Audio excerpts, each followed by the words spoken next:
Welcome back, and thanks for staying with us here on SABC News. Police Minister Bheki Cele has told the Human Rights Commission hearings into the July 2021 unrest that the arrest of former President Jacob Zuma ignited the violence that erupted in parts of Kwazulu-Natal and subsequently spread to Gauteng. Cele is the first witness to testify in the Gauteng leg of the Commission's sitting that began in Sandton, north of Johannesburg today. About 350 people died in the violence, which left scores of shops looted and infrastructure damaged in parts of Kwazulu-Natal and Gauteng.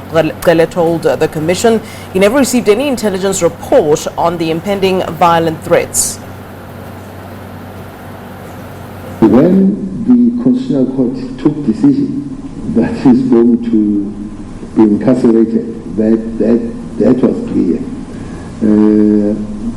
I think it just grew faster to see that the things are taking the wayward direction, including what would have been some mini rally in front of the house. I think that would be the 4th July meeting on the 7th, when was supposed to have gone, because the judge had said he will have to surrender himself. I can't remember the days, or 7 days, or whatever days. If not, National Commissioner and the Police Minister will have to make sure that they're arrested. Heaven help us all. I don't know why the judge made me an arresting officer, but it has been the judge said that I must bring him, which means I was an arresting officer according to the judge. Indeed, the 7th come. The 7th came as a date. One did give the account what happened at about 11:15 at night. Honorable former President Zuma moved to the incarceration center in Jersey, it's called.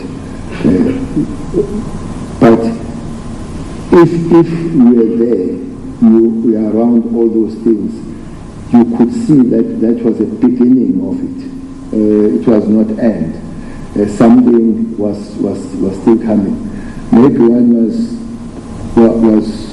fortunate to be practically in the province in the particular time, and that would be the night. I guess when there was a group of police that was sent from other provinces to monitor and police his movement from Ganja to Escort. And one went to speak to them, to thank them for the job that they have done. But also, with the policing deputy national commissioner, I said, it doesn't look like these police, they need to move away from the province, because it does look like things are going to be tough. All right, let's take you then to the live proceedings then. The Police Minister Bheki Cele is still testifying before the Human Rights Commission's hearings into the July 2021 unrest. The head of that division has been suspended, and I think was taken to inspectorate. He's not out of the organization. That's another problem I have with the suspensions of crime intelligence. Those people are not out of the organization. I just moved from this environment. Likalakala, who was one of the top there, he's a head now in Gauteng of crime intelligence. Others are all over. So if these people did wrong, what are they doing in the organization? Why are they shifted? Why are they not taken out of the organization? So, simply answering your question, we tried.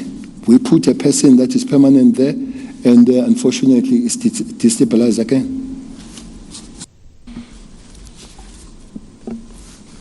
Thank you, Minister. Would you say there is a need for structural changes within SABC, given what has happened, with the benefit of hindsight? I must answer the question that I well understood here. Structural or personnel? I'm talking about the organizational structure, the reporting lines, the chain of command, because it does appear from what we have heard thus far that there's a lot of red tape within SABC for things to be done, for things to be approved, and that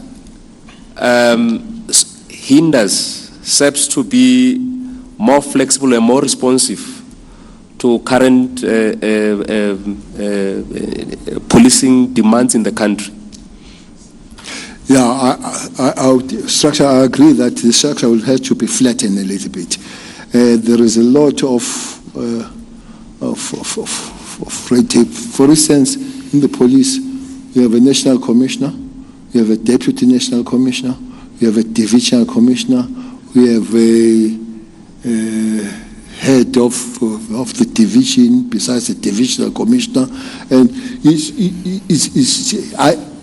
if it could be flattened, maybe is where I agree with the unions that there are a lot of us from the head office that should be taken to the ground and move away from the head office. On that one, I would agree with you that there must be some structural change. Minister, I would like to take you to paragraph 15 of your sworn statement,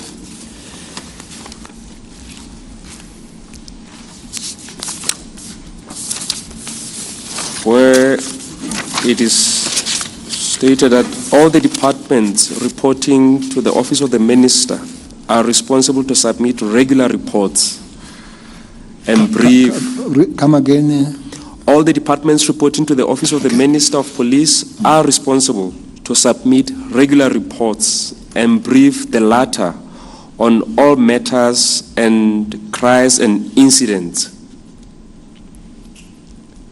Mm-hmm. And in the same statement, you state that you last received intelligence briefing in December. So between December and the unrest, and the time of the unrest, or upon, okay, let's start here. Could you tell us about the frequency of these reports? Would you receive these reports on a monthly basis, on a weekly basis, on a daily basis? How often would you receive these reports?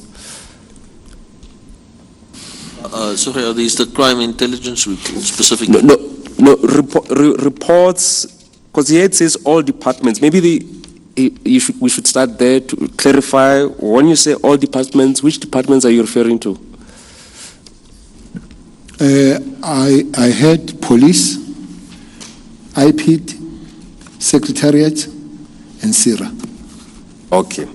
So let's confine, for purposes of my questions, to the police. This to the police. So the reports you'd receive would also include crime intelligence reports. Is that correct? The report that I will receive will be specifically on divisions.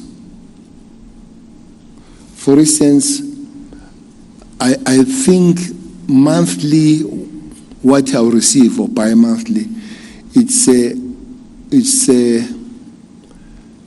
usage of the budget, which allows me to come and be explained. Is it 75%, is 3/4 and all that? For instance, we're supposed to be somewhere 80-90% now. If it is less, you would call.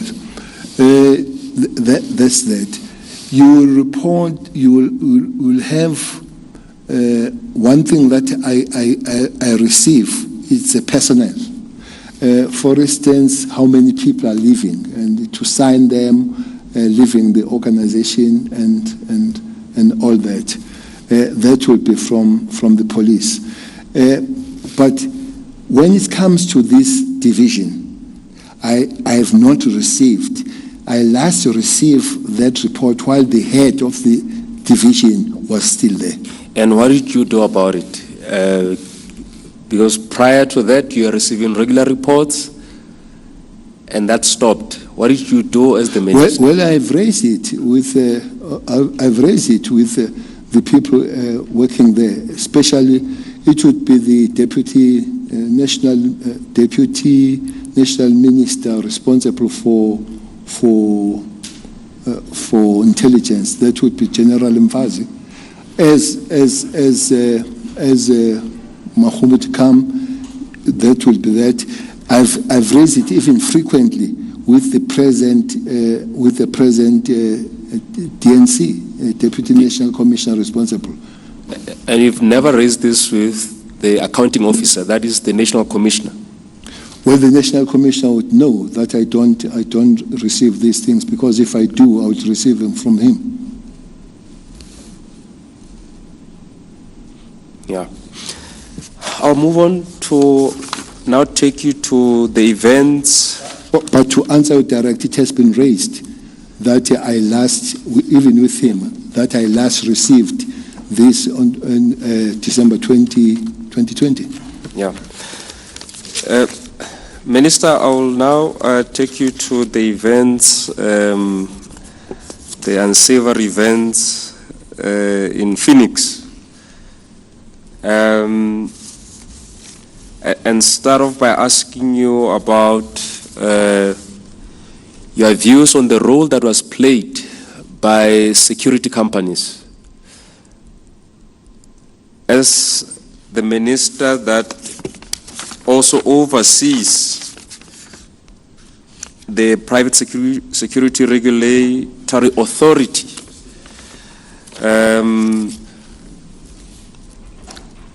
what is your take on the role that was played by private security companies in Phoenix?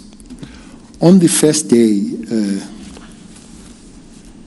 Daru Jones, first day I had meetings there. I had 4 meetings. The last one was in Phoenix on that day.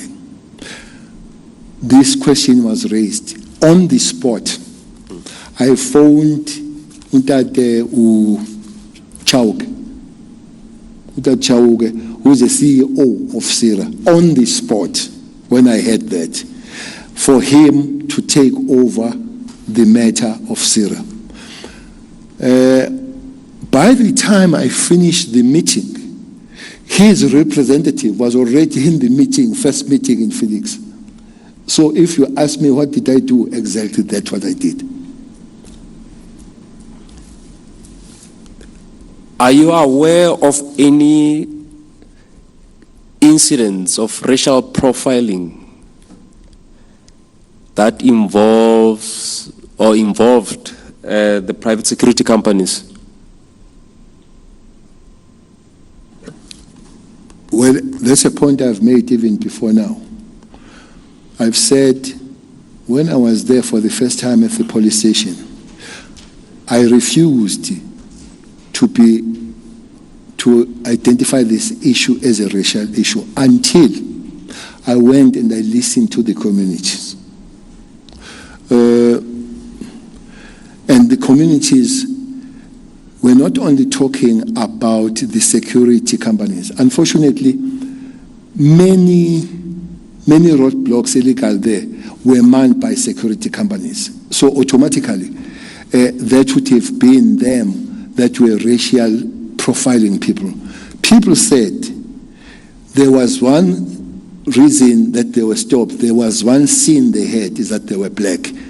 Those were victims. Those were people that were taken and survived. Some of them ran from the bush and all that.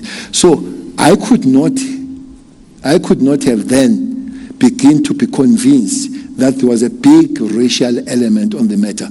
That included security companies. After that, the security companies, I think 7 or 9 of them were investigated. Their firearms were taken for ballistic, and it was found that some of those firearms have been given to people that are not supposed to carry as friends. Some were found ballistic to have been used in murder, not too many of them, but there was a thorough investigation when it comes to the private security company in that area. There were names of them. Magnum was a top of them, and quite several of them that were mentioned by names. But there was thorough investigation on those issues. Johnson. So we'll go back to these hearings. Of course, that's what's happening live currently.